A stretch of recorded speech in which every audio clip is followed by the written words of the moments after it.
各位網友早晨，我係叻仔。知道有好多網友中意飲素湯呢，今次就專程分享多款具有去濕去水腫、健脾壯腎，仲要非常之咁清香好飲嘅素湯俾大家嘅。個名呢就叫做蓮藕眉豆花豆素湯。我哋又嚟到雜貨鋪啦，咁我哋先買咗啲豆先啦。咁花豆呢，而家就賣緊2蚊1兩，花生呢就賣緊18蚊1斤。我呢一隻呢就係大粒嘅花生，多數就要嚟煲湯嘅，個名呢就叫做提身。咁眉豆就賣緊1蚊1兩啦，咁我每樣就要咗1至到2兩。最後老闆娘呢總共就幫我執咗10蚊，咁就有齊晒呢3隻豆噶啦。跟手就買多4兩嘅日本江冬菇，因為日本菇煲出嚟嘅香味呢會零舍香噶。咁呢度就買咗80蚊4兩。話明煲蓮藕湯，梗係要揀翻支靚蓮藕啦。咁今次買嘅蓮藕就係泥蓮藕啊，相信我，泥蓮藕呢雖然就打理麻煩啲，但係就會安全穩陣啲㗎。咁我哋揀蓮藕嘅時候呢，一支蓮藕有分大邊同埋細邊㗎。咁我哋就揀翻一啲大件嗰邊。咁呢啲煲出嚟呢就會係甜啲，因為呢啲係較為老身嗰一邊啦。咁而幼身啲嗰邊嘅蓮藕嚟做咩呢？一般食落去就會爽口一啲咯。咁我哋買1斤左右就夠啦。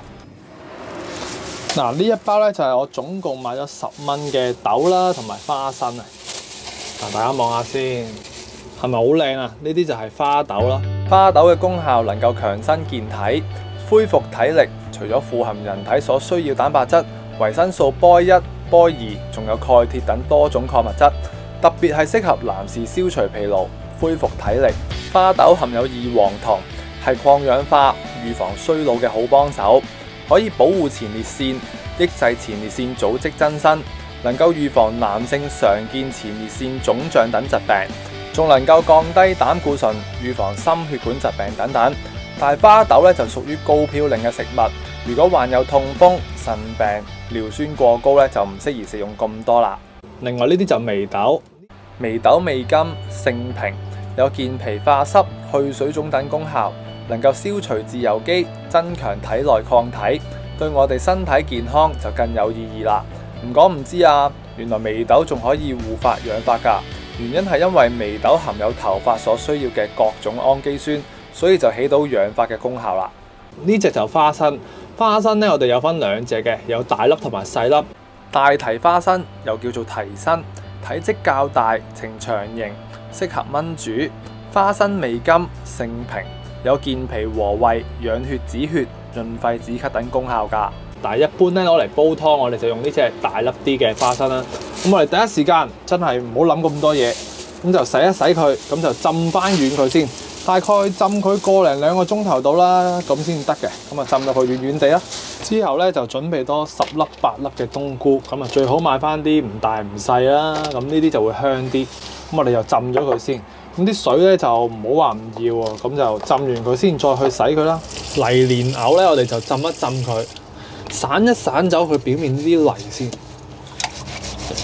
咁就唔好話倒走啲水佢住嘅，咁浸住嚟洗。因為咧其實呢啲泥咧好容易會失渠嘅。咁我哋洗完一轉泥水啦，跟住之後呢啲泥水咧就倒走佢咯。咁就唔好喺呢個星盤度倒。咁我哋洗完之後咧就要浸翻水，咁就散走佢啲泥先至浸水咯。洗乾淨咧就變到而家咁噶啦。咁其實咧呢一個位咧有啲即係叫做長輩咧就會留翻起佢，不過就難洗啲，因為呢一個蓮藕嘅關節位咧亦都有啲中藥嘅效果，就話涼血嘅相傳，咁就要洗得好乾淨啦。咁今次我又玩即係比較懶咧，我就唔要啦。嗱，洗乾淨之後我哋一定要切頭切尾嘅。咁啊，點解要切頭切尾咧？要望一望佢裏邊呢啲位咧，會唔會入咗啲泥入去？咁我哋使得佢即係見到佢呢啲蓮藕嘅位置冇泥嘅話咧，我哋就可以開翻煲水落去浸住佢啦。咁啊，大概起碼都浸佢翻佢半個鐘頭到啦。咁啊，盡可能將佢嘅泥味都去除咯，咁就會好啲。咁就浸完先將佢斬件。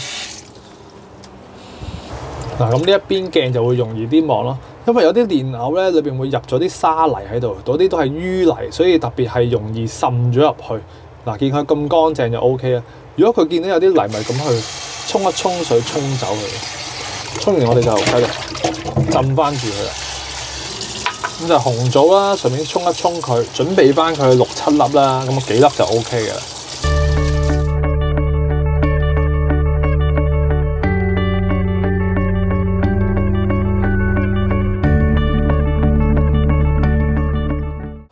約莫浸咗個零鐘到啦，咁我哋而家就要將佢切咗佢啦。咁我呢把刀咧就比較短啊，所以咧就比較難咁去開邊啊。咁我就會開咗中間先啦。咁啊小心線手啦，捉翻實佢，小心啲。好，開完邊之後咧，我再將佢開邊，因為我覺得咁樣係好開啲。之後就將佢全部切片啦，咁啊切翻厚些少啦。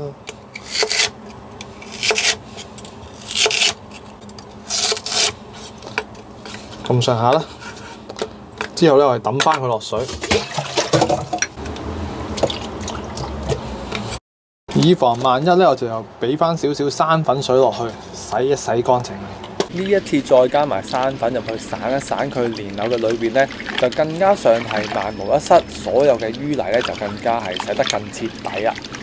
最後過翻清水，隔水備用就可以噶啦。蓮藕準備好啦，我哋就搞埋呢啲冬菇啦。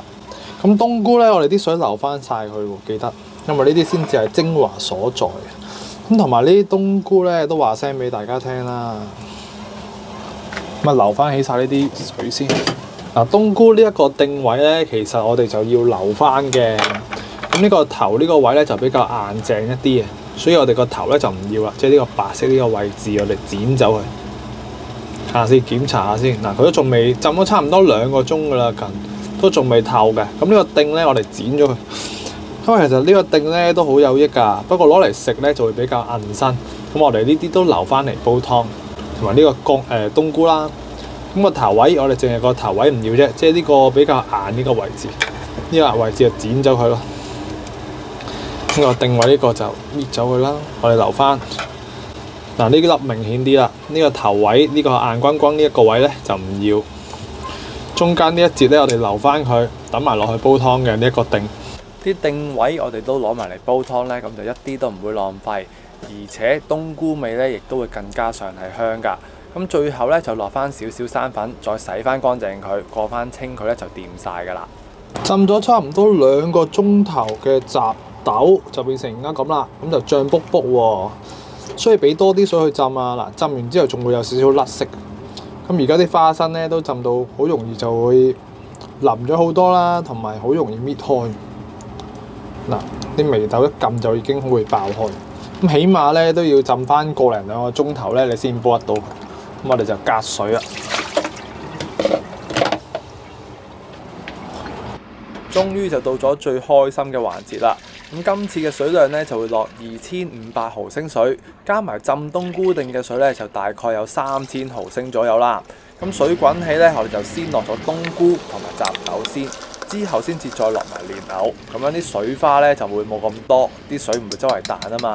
最後就落埋紅棗，水滾起咧，我哋就煲佢90分鐘，轉翻個細火。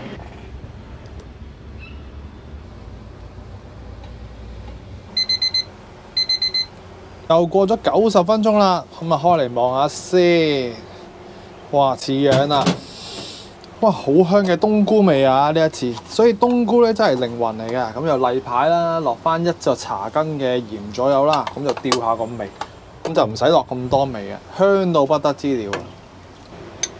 咁啊大功告成噶啦，其實最好咧就係臨尾咧再落完鹽之後滾多佢一陣，咁佢啲食材咧就更加有味啊，正唔正？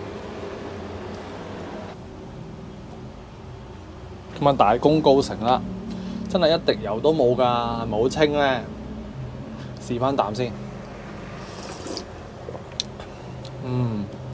不得了，好香嘅冬菇味啊！嗱，有機會就煲嚟飲啦。今集簡單易煲嘅蓮藕花豆素湯咧就完成咗啦。咁希望大家都中意呢一款湯水，試過好飲嘅話就記得分享俾其他朋友，咁就會更加多人受惠㗎啦。咁今集咧就講到呢度啦。下集再見，拜拜。